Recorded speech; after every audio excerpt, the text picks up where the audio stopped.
So hello, everybody from around the world. I understand there are many people who are joining us to look at this topic called innovation by design thinking. As Danitza mentioned, I am in Canada and I'm in a city called Kingston, Ontario. And it's still a little chilly here. It was 2 degrees Celsius. It's still morning here. And but I understand, at least in Bled, that the weather is much nicer, and we're hoping for the same soon. Also, these are very interesting times, as you know, and as you're experiencing, that a time like this is uncertain. It can be challenging. And first of all, I hope that all of you are keeping safe and staying well. But in these times, we find that suddenly business has come to a halt because of the health crisis. Governments have put their economies in a medically induced coma, and everything has come to a standstill. Perhaps one of the few good things out of this situation is that it's giving us some time to think and reflect on our careers and our work, on our habits, and it's a good opportunity to refresh ourselves a bit. So it is in this spirit we have a short session called Innovation by Design Thinking. As Danitza mentioned, this is a hot topic and has been for a little while now. And it is a topic that many in business consider, especially in established businesses, that this is something really for startup companies, small technology companies located in places like Silicon Valley and so on. But what we're seeing over the past few years is that this approach, this methodology, has become very much part of established, even large global organizations, because it is a very simple yet very effective way of innovating, coming up with new products and services and processes, or even new business models. So what I'd like to do is take a little bit of your time and give you a sense of what this approach is all about. What are some of the fundamentals of this approach, and also talk a little bit about how we can apply this approach in our organizations. So I have some slides here, and we are going to share the slides with you also after the presentation. And what I'd like to do is just take you through some thoughts and ideas for about 40 minutes or so. And then we are going to set aside some time for questions and answers. And for the Q&A part, you will see a Q&A tab on your screen in the Zoom window. And if you'd like to ask a question, feel free to type your question in to that Q&A window. And towards the end, I'll try to get to as many questions as possible. So I'd like to start off this session with a quote. And the quote that I like very much is, "Creativity is intelligence having fun." Often creativity is thought of something as rather abstract, or innovation is thought of something very serious, which may be true from a perception perspective. But when you start to do things in a creative way, it's actually a lot of fun. It can be quite enjoyable. And design thinking is a particular approach that actually makes work fun. It is, as I mentioned, a simple approach. It's an effective approach, but it's also an approach that creates an environment that can be enjoyable in the organization. So what is this methodology all about, and why is it becoming important in today's world? Well, let's take a big step back for a couple of minutes first. And that is, let's think about how we solve problems in organizations. Well, if you look at how we solve problems in organizations, chances are that most of us would like a lot of information about the customer, about our products, about our competitors, about the market in general, and really have a sense of what problem we are trying to solve. We're trying to go into a new market. We are trying to come up with a new product or a service line. And when the problem is well defined to us, and if we can gather all the information, we use a method called analysis that most of us are familiar with to try and solve that particular problem. But one of the issues, as you know, is that in the world over the last few years, we have a situation where often the problem is not very clear to us, or the information is not available. And even if the information is available, it has a shelf life. The opportunity may be there for a short period of time. And therefore, we cannot get all the information. And in today's world, sometimes we get too much information that can be conflicting as well. So what do? Well, there's another way that we use to solve problems, and that is we do it through intuition. Is that we have some experience doing something, and we have lots of experience that is perhaps even relevant in that area. And we have launched a new product before, we have gone into a new market before, or we have innovated in an existing product or service. And we use that experience and expertise to solve today's problem. The issue, as you all know, is that in today's world, often we are seeing situations that we have not seen before. And the pandemic crisis that we are experiencing right now is an example of that. That we are finding ourselves in a situation that really nobody around us has gone through. It's a bit of a one in a lifetime, maybe one in a century situation. And the information that we are getting is coming to us in bits and pieces. It's not making sense. It's not coming all together. So approaches like intuition cannot be directly applied because we don't have that kind of an experience to rely upon. And the same thing applies to information. So there is a third way to solve problems. And that particular approach is the idea of just doing it. Because we don't have enough information, nor do we have enough experience, what if we actually tried it out? What if we experimented and we did something? And by doing so, we will get some more information and we will gain some more experience.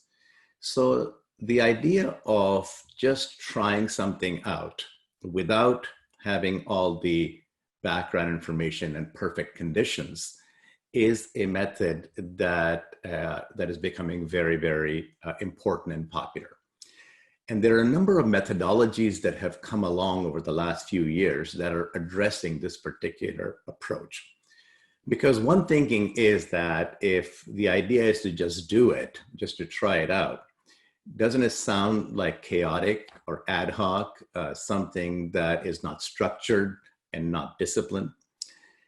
Well, that's true if you just do trial and error, but there are, as I mentioned, some methodologies that help us look into it. For those of you who are involved in technology, you probably know of a methodology called the Agile methodology. For those of you who are involved more on the operations side of things in business, you may have heard of something called lean management or lean innovation. That's another way of looking at things by trying it out. Well, there is another methodology called design thinking. And design thinking is this idea is that when the situation is novel and confusing, how can we actually do something and innovate in this kind of an environment? So it is a process of creative problem solving. Thinking like a designer means that you can transform the way organizations develop product, services, processes, and strategy.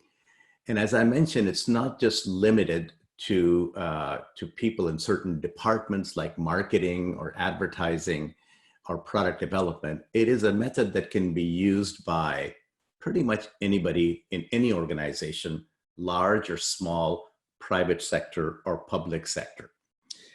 This particular approach called design thinking has been popularized by a company called IDEO, which arguably can be considered as one of the most innovative product development companies in the world.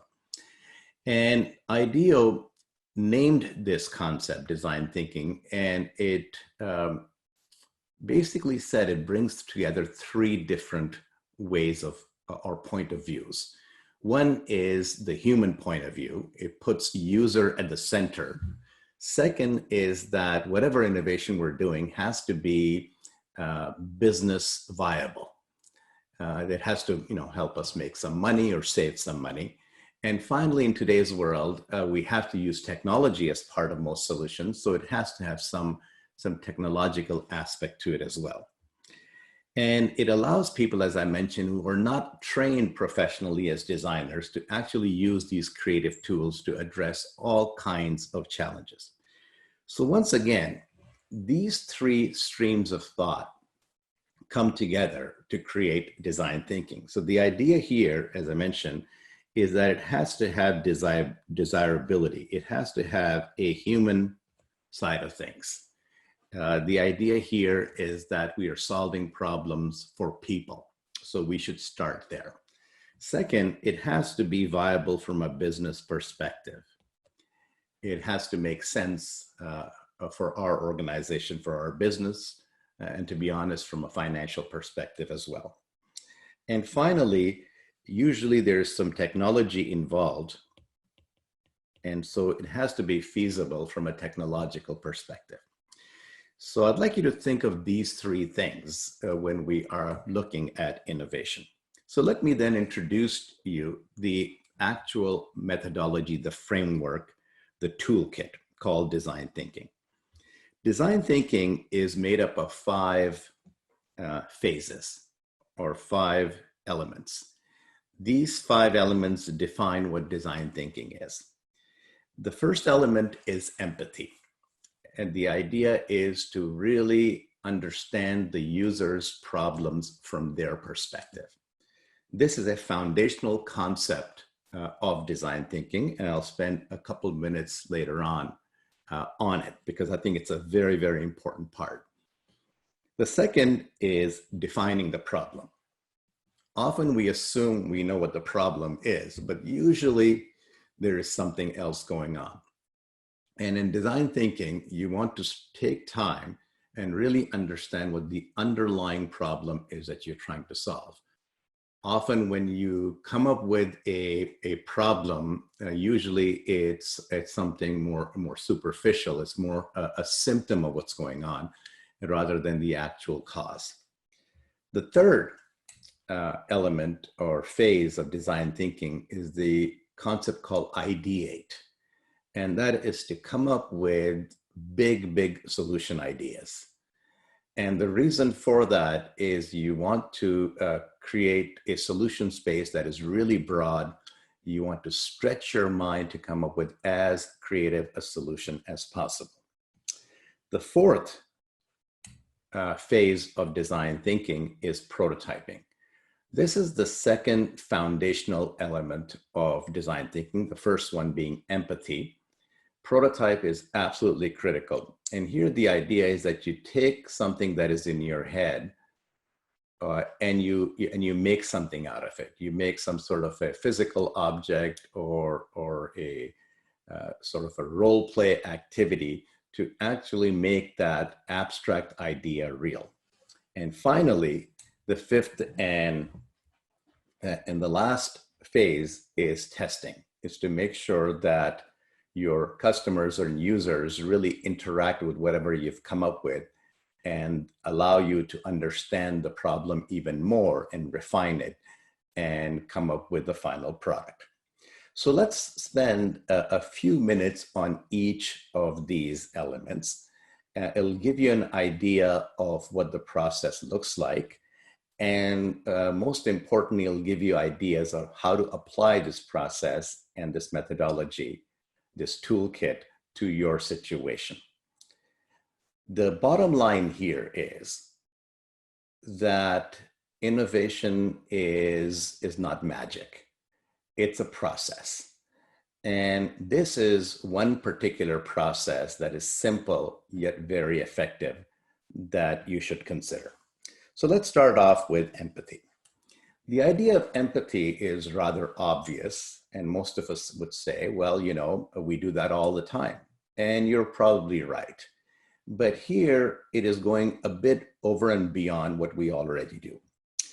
Empathy, as I mentioned, is the foundation of a human-centered design process. And the thinking here is that we really have to put ourselves in the shoes of the customer. Most of us already ask customers, we talk to customers to try and improve our products and services. But here, as I said, it's going a bit beyond. For example, if you are an automotive executive, how might you improve your car? Well, you might say, I'll talk to the customer, I'll ask them what they like and dislike about my car. And some of you might say, well, I might try to drive my own car to get an idea of whether, you know, what are some of the issues, look at a competitor's car, look at the market research, and so on and so forth. But when it comes to empathy, you need to go to the next level. And that is, you have to observe your customers drive your cars. You have to see the user in action using your product or service. So this is what we call ethnographic research, actually immersing yourself in the real world natural situation and trying to get a sense of how your product or service is actually used. So the thinking here is that you are going to uncover needs that people may have that they were not even aware of. And the best way to sort of try and demonstrate this is to do a little exercise together. And what I'm going to do is show you a very quick video from a movie, and then we'll sort of break it down to see how we can empathize in that particular situation.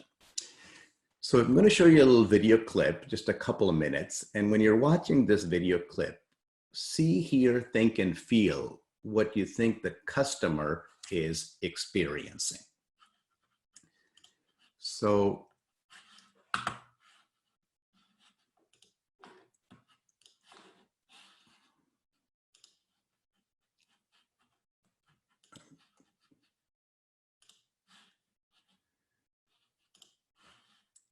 here's a little video clip.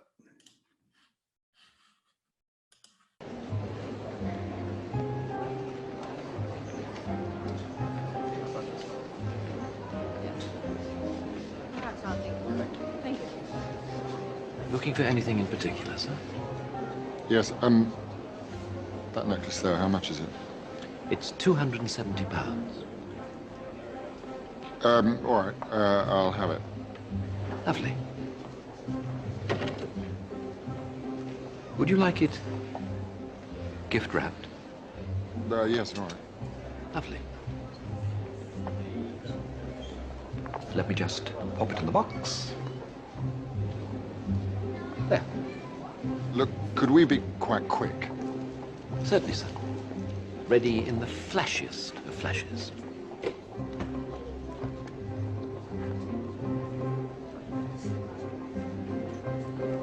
There. It's great. Not quite finished. Look, actually, I don't need a bag. I'll just put it in my pocket. Oh, this isn't a bag, sir. Really? This is so much more than a bag.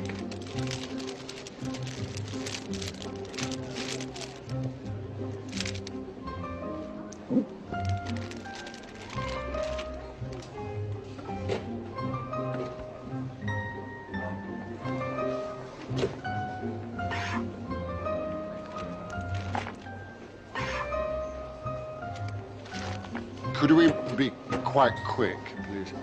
Prontissimo.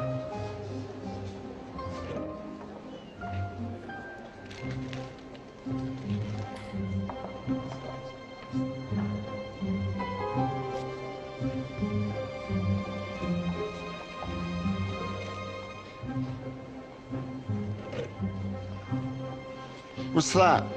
It's a cinnamon stick, sir. Actually, I really can't wait. Oh, you won't regret it, sir. Want to bet? is but the work of a moment. There we go. Almost finished. Almost finished. What else can there be? You're going to dip it in yogurt? Cover it with chocolate buttons? Who knows? We're going to pop it in the Christmas box. But I don't want a Christmas box. But you said you wanted it gift wrapped. I did, but... This is the final flourish. Can I just pay? All we need now Oh, God. is a sprig of holly. No, no, no, no, no bloody holly. But sir, Leave it, just leave it. Oh, loitering around the jewellery section, I see. No, I was just looking Don't around. worry. So what we're going to do is look at what happened in this video clip from an empathy perspective. So I'm going to go back to my screen here and do something what's called empathy mapping. So in this little video screen, what we need to sort of write down is what was the customer seeing and hearing? What were they saying and doing? What were they thinking? And most importantly, what were they feeling? Also, the idea here is that have we learned anything interesting from this interaction of a customer with a business? That is was there some sort of a surprising insight that really gave us an idea of what's the problem that we need to solve? Well, let's, as I said, do a quick breakdown here. In terms of what the customer was seeing, I would say they were seeing a nice store, hearing some good music. Looks like it's about sort of Christmas time here. They saw a very helpful salesperson.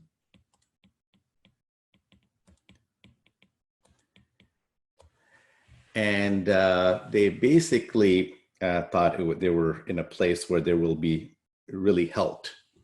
Now, what did they say and do? Well, they first asked how much is this particular necklace that they were interested in buying. And then when the salesperson asked them if they wanted it gift wrapped, they said, of course, sure. But as the present was being gift wrapped, they said things like, could we be quite quick? And so on. And you saw that clip and you saw some of the challenges that were starting to happen there. In terms of what they were thinking, I would say they were thinking that this is going very slow and that the salesperson is not listening to them and so on.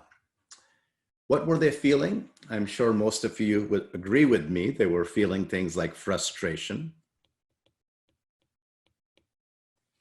perhaps being anxious, and maybe even feeling a bit angry here. So it's really interesting how in just a 2-minute situation, we can really uncover what's going on, mainly through observation. But now let's cut to the most important part, and that is, was there a surprising insight we had from observing this interaction? And I would say one major surprising insight that I had when I looked at this is that the salesperson was trying to provide the full experience to the customer.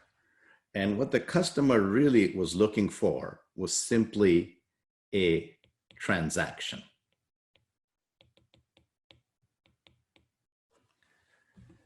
And this is a big disconnect. And I suspect this applies to your organization as well. Do you have customers who want the whole full service experience, not only the product, but all the service and support around that? I'm sure you do.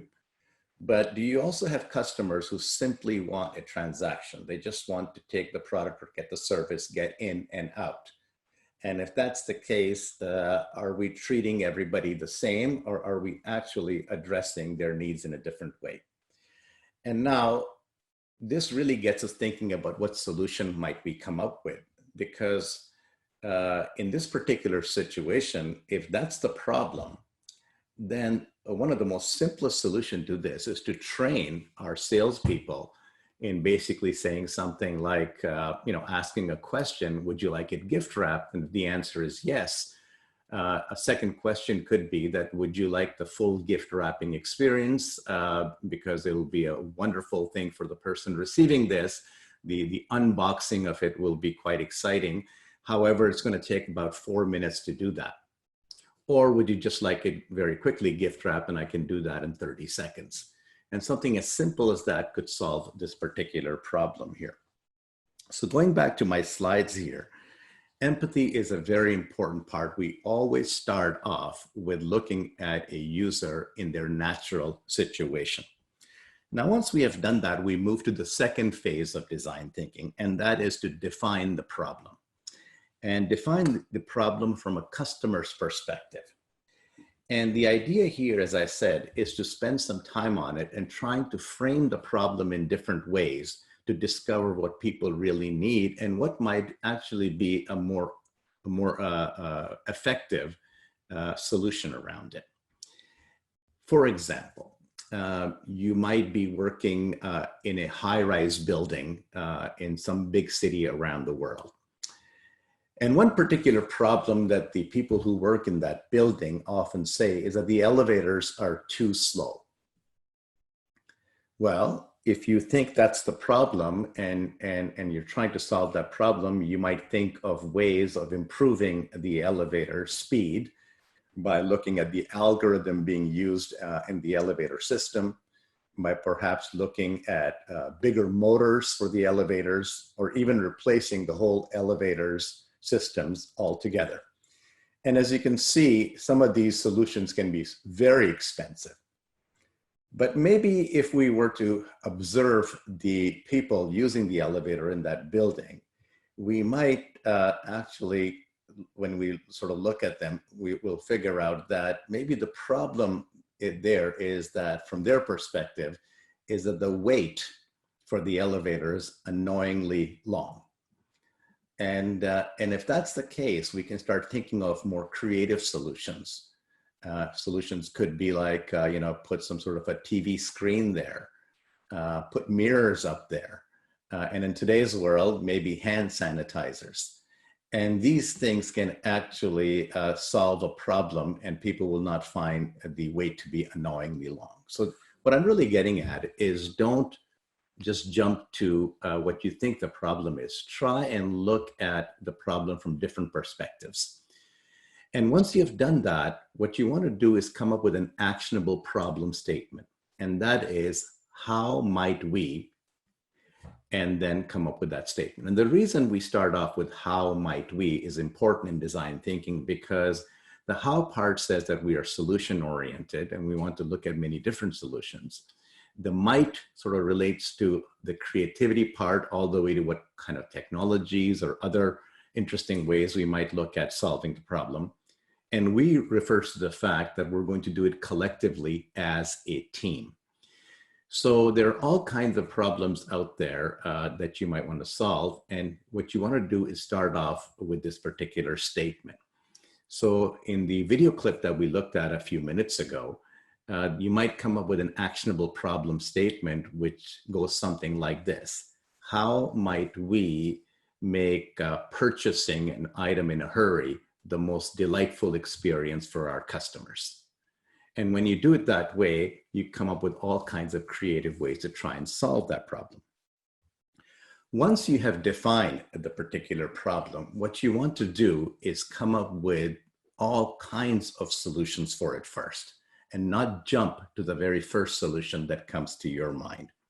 The reason for that often is that the first solution that we come up with may not be the one that is going to truly solve the customer's problem. So brainstorm, as we know that we've been using brainstorming for many years, many of you have done it many, many times. But here the thinking is that we are going to brainstorm as broadly and widely as possible. Because if we have a large quantity of ideas and a diversity among those ideas, we might actually come up with a very creative solution. And sometimes that solution may be a combination or a synthesis of those ideas. Well, if that's the case, one of the key things you want to do is harness the collective perspectives and strengths of your team. Don't do it alone. Get your team together and see if you can have a spirited debate around the number of ideas that you come up with. The other reason this is extremely important is that you want to stretch your mind. Kind of like when you are, say, doing an exercise like weightlifting.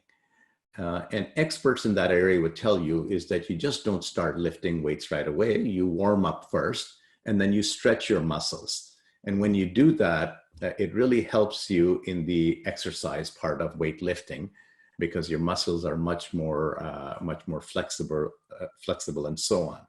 And the same thing applies here is that you want to, stretch your creative muscle before you flex it. So try to come up with a number of different ways. Well, how would you do that? Well, I thought I'd sort of share with you some thoughts around this. The idea is to push yourself and get yourself out of the proverbial box here and try and go beyond what you might come up with usually. So let me give you some things to think about. Think of ideas that are considered absolutely impossible today. People say that we cannot do it. We don't have the culture. We don't have the money. We don't have the technology. But here you're saying, no, let's consider those ideas. Look at ideas that will cost you more than 10 million euros to implement. Of course, this is a bit of a fantasy for most organizations, but the thinking here is it'll allow you to think very broadly. On the other hand, think of ideas that will cost less than €1 to implement. Something pretty much that you can do it for free. And some very creative thinking comes out here when you constrain a situation in terms of financials or technology or resources. Often people will become very, very creative in terms of how they're going to solve problems. Think of, for example, how the education sector has responded to these crises. Most of us are now using technology, available technology, to very quickly adapt our course material to continue classes. And at my university in Canada here, pretty much every professor has gone online, and so has every student, and we've been able to implement and transfer with very little cost here. And of course, one more, and this is my personal favorite, ideas that would get you fired if you were to try and implement them. The thinking here is something that you do that, of course, is not illegal or unethical, but something that would get you into trouble if you try to do it. What would get me into trouble at my university? No tuition. Well, that will definitely get me into trouble. But obviously, many years ago, somebody thought of that idea and said that there are many people who would love to come to university, but they cannot because of the tuition fees. How can we solve this problem? Well, the idea of scholarships comes along. We go to our richest alumni and we create a fund, and that fund provides financial assistance to people who otherwise could not attend university. And the same thing sort of applies in your case. Is that what were some things that you really consider sacred that you were to change? So coming up with many, many ideas is very critical. Now, once you've come up with many ideas, you want to narrow down on an idea that is going to actually solve the problem, but also be feasible from a business perspective. Otherwise, you will not be able to implement it. So in order to do that, what you need to do is look at the second foundational concept of design thinking, and that is prototyping. Narrow down to the idea that you think is going to be practical, and then try to turn it into something more tangible. So prototype can be something that takes a physical form. A lot of the times you'll see design thinking people using Post-it notes to try and map out what the solution would look like. It could be a space. You create some sort of a mock-up, storefront if you're doing it for retail, or some sort of a space to show up how a process might take place. It could actually be an object. So you create a product, a physical product. if you're doing something service-oriented, it could be a role-playing activity. So you play it out, you act it out, or it could be a user interface. So it can be anything that you're looking for. The idea here is that you want your prototype to be observed and interacted with by your customers. So you'll see if it's going to actually solve the problem or not. You see, it's one thing for me to get up in front of you with PowerPoint slides and try and explain to you how we're going to solve your problem. But it's another for me to actually demonstrate the solution and even let you interact with that situation, with that solution, to see if it's going to work or not. If I make an object, for example, you might even say something like, you know, it's too big. I don't like the color. I don't like the way that this is set up here. And this is extremely important feedback that I'm getting early. The thinking here is that by doing so, you're going to fail. And through failing, you're going to learn very quickly. So one of the underlying principles of design thinking is don't let perfect get in the way of trying. Now, I want to show you another little video clip here, the idea of iterative prototyping. And prototyping, the concept is not new. It's been around for many, many years. In fact, recently being cooped up at home because of this crisis here, like many of us, we've been watching a lot of movies. And I watched a movie a few days ago that I thought was very appropriate. So I'm going to show you a clip from that little movie. This movie is about the restaurant chain McDonald's. The movie is called The Founder, in which they came up with this idea of how to serve burgers very, very quickly. A very novel idea in the early 1960s, about 60 years ago or so. And in order to show how this is going to work, they actually designed the whole McDonald's process on a tennis court floor. And I want to show you a video clip of how they did it. And as you're watching it, think about what's going on in here from a prototyping perspective.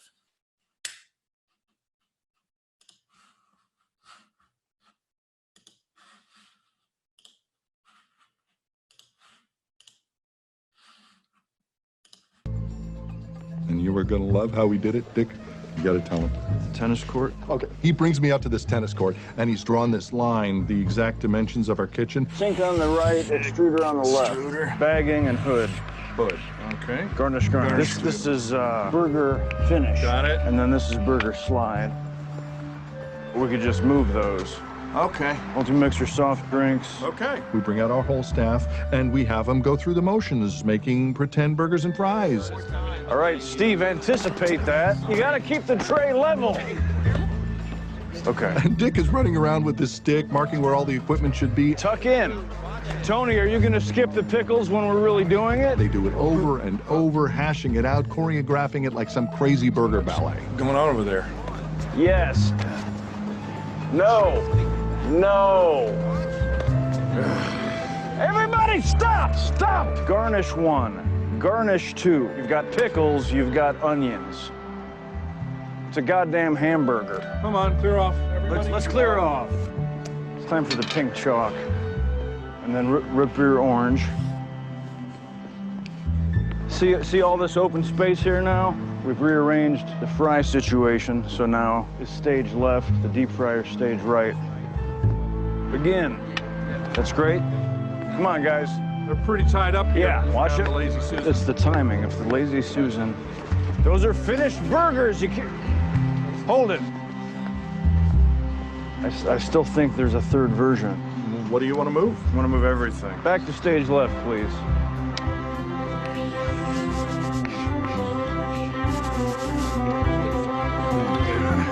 I think we got it all drawn. This is better. Is that all right? I think so. I guess let's assume our battle station. Okay. Finally, after about 6 hours of this, we get it just right. It's a symphony of efficiency, not a wasted motion.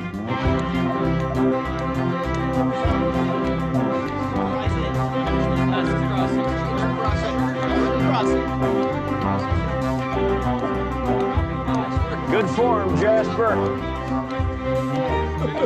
Feel good about those pickles. Ketchup! Use your lazy Susan. Put your back into it, Seth. And pickles and pickle and mustard! We take the layout to a builder, custom build the kitchen to our exact specs. Ta-da! The Speed D system is born, the world's first ever system to deliver food fast. It is totally revolutionary. So I thought that that video was very interesting in the sense that it showed how you can actually design a business model in a very sort of quick and simple way. And as we know, the story turned out to be a fascinating one in the sense that it became the largest restaurant chain. And when you were watching this video, I suspect that you had a sense that they were trying out different things very, very quickly. In fact, to me, the best line in that video clip is when the main character says, you know, what should we change? And the other character, who happens to be, they're brothers here, says that I'd like to change everything. And so the idea here is that you should be open to iterating and changing things so that you can very quickly come up with a mock-up design of the solution. So this brings us to our fifth and final phase of design thinking, and that is testing it, is actually trying it out. And so the thinking here is that we should provide our prototype and make it available to the users, to our customers, so that they can interact with it and give us feedback in a very quick way. You don't have to have the most perfect prototype. In fact, the idea here is that the prototype should be very scrappy. Often, as you'll see, designers will make things out of paper, you know, pizza boxes, like we saw in the video clip, out of chalk on the floor somewhere. So it just has to be just quick and dirty. And the reason for that is that it's inexpensive, it's cheap, it's very fast. And then you can get very quick feedback from the customers and users, and you can further improve it.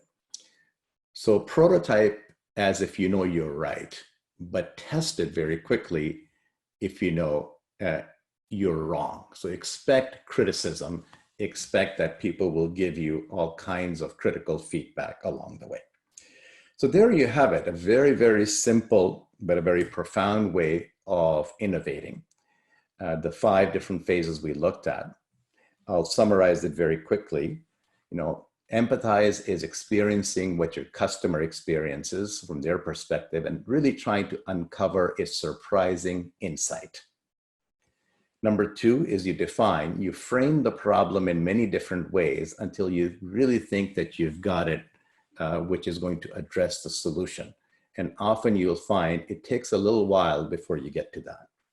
Once you've done that, try to come up with as many ideas as possible, even crazy ideas. And then try to narrow it down to something that is a bit more practical. And often you'll find something which is a combination of those ideas. Come up with a prototype, something physical, something that you can demonstrate as a role play, because you will learn very quickly from it.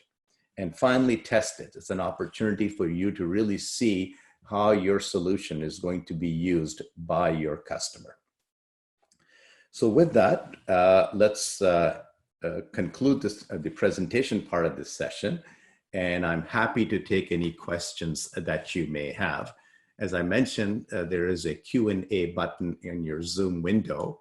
And when you click it, you will get an opportunity to type in your question. So we already have a few questions here, and I thought I'll start with them. We have a question from Davor that how is this process different from other methodologies? One particular one that he mentions here is agile approach. Is that because they have similar sort of things that they talk about? So this is, I think, an important question in the sense that there are several methodologies out there that seem to be quite similar. You may have heard of Agile, in which they also talk about prototyping. You may have heard of Lean Innovation, where they talk about minimum viable products. So this gets people thinking, are these all the same with different names, or are there some fundamental differences between them? Well, I think the answer is somewhere in the middle. Fundamentally, they are looking at issues in similar ways.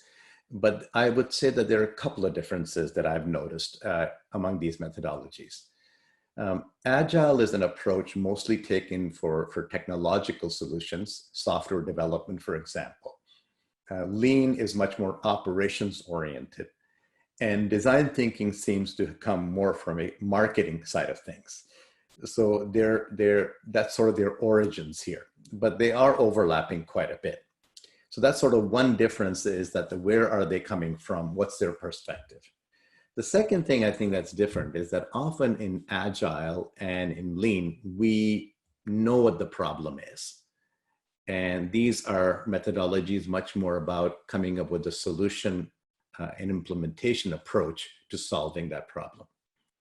In design thinking, the assumption is that we do not know what the problem is. We are going to discover the problem. And so here the assumption is that we are going in pretty much cold and blind, but we are going to learn as much as possible. So often what I'm seeing is that in organizations where they're using Agile and other methodologies, when they bring in design thinking, they put design thinking at the front part of the problem-solving process, where they use it to discover what the problem is in the first place, and then perhaps later on, if it involves technology, bring in the Agile approach to solve that problem. Another question we have here is from Mike, and the question is that should design thinking involve the customer and the user's input and participation to avoid the wrong interpretation by the designers? So this is a very important question in the sense that design thinking really emphasizes that we should minimize the designer's bias in understanding the problem and solving it.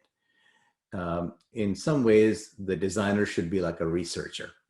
A good researcher will simply observe what is happening there and will not try to change the situation, try to minimize their own bias when they're observing that. And that's why I refer to a concept called ethnographic research. You know, for example, in animal research, for decades, we would observe animals in labs or in zoos, but the game changed in animal research when a woman by the name of Jane Goodall went to certain parts of Africa and actually lived among the primates. And then she observed them in their own natural habitat and was able to learn a lot more about their behavior than we did in decades while keeping these animals in captivity. So a similar sort of thinking here is that we should really simply observe and try to absorb as much as possible from the situation. And in that way, we will truly understand the problem from the customer's perspective. So I think it's important that the designer minimizes their interpretation, especially early up in the process. Another question we have is that, and this is from Grigory, who's asking, is there a mathematical theory on design thinking? Do we have, especially when there's not enough information available? Well, design thinking really comes more from a practitioner perspective than from, say, an academic side of things. So it is still early days for it. We do not have a statistically tested scientific theory behind design thinking. So one criticism of it is that, is this process really testable? Is it generalizable across different organizations and industries? But what's really interesting is that even though it's early days and the research is not fully there yet, it's just starting, we are seeing its application and its successes across many organizations. So the anecdotal evidence is that it is working. It seems to be working here. And the main reason for that is that most organizations, most places have situations that they've not been able to solve or been able to figure out. By taking this very simple yet profound approach, they're able to uncover some very interesting problems. Having said this, let me sort of just digress a bit and mention that one big criticism of design thinking is that the kind of innovations that we're talking about are very small, in many ways incremental. We're not really talking about large, big scale innovations, disruptive innovations. So is design thinking really suited for large changes in organizations? And I think it's a valid criticism that it's not as big as a disruptive innovation, say, that is done top down in a large organization. But what's really interesting that I've observed about design thinking is that even though in many cases it's used for incremental innovation, if you make it a more of a habit, a process in your organization, you start a stream of incremental innovations that over a period of time can add up to a very large transformation for the organization. So don't be dissuaded by this idea that you cannot make big change happen. Design thinking actually allows you to make that big change take place in small steps. Another question we have is from Ivana. And the question is that, are there industries and sectors or companies for which design thinking works the best? I have seen design thinking being applied to all kinds of businesses and industries. I'm just trying to think of the organizations that I've worked with in this area. And I can tell you, I've worked with retail organizations, construction organizations, a mining company, telecommunications. I've also seen it, of course, work in smaller startup organizations of all kinds. The educational sector is big on design thinking. And I've even done work with the government in Canada, with the federal government in Canada, using the idea of using design thinking to come up with solutions for citizens in this country. So really, I think that it spans pretty much all kinds of industries and organizations. However, I think that some of the more early adopters of design thinking have been where the organizations dealing with customers, especially with consumers. So I've seen a lot of design thinking earlier in industries like retail banking, the actual retail sector. I've seen quite a bit of that design thinking, and in education. Question I have from Cesara is that, can we combine all these methodologies in order to make the best personalized methodologies that fits for us? I think that's a great question. I don't think that we should be dogmatic about one particular methodology and say, this is the silver bullet and it's going to solve all our problems. I think all these methodologies are looking at trying to solve business problems from different perspectives. And your organization, your situation may be unique. You may have idiosyncrasies in the company that really make it a little different than any other company out there in your particular industry. And so I think one way to think about this is, why not customize your own methodology by taking things from these different methodologies that work for you. So as we mentioned earlier, design thinking, agile, lean, there may be aspects of these methodologies that you can put together. So think of this a bit more as a buffet rather than a fully served meal to you. And you pick and choose things that work for you best and put them together. So I think it's very important that you think of your own situation as being unique and coming up with a customized solution. I have time only for one more question for you. The question I have is from an anonymous attendee.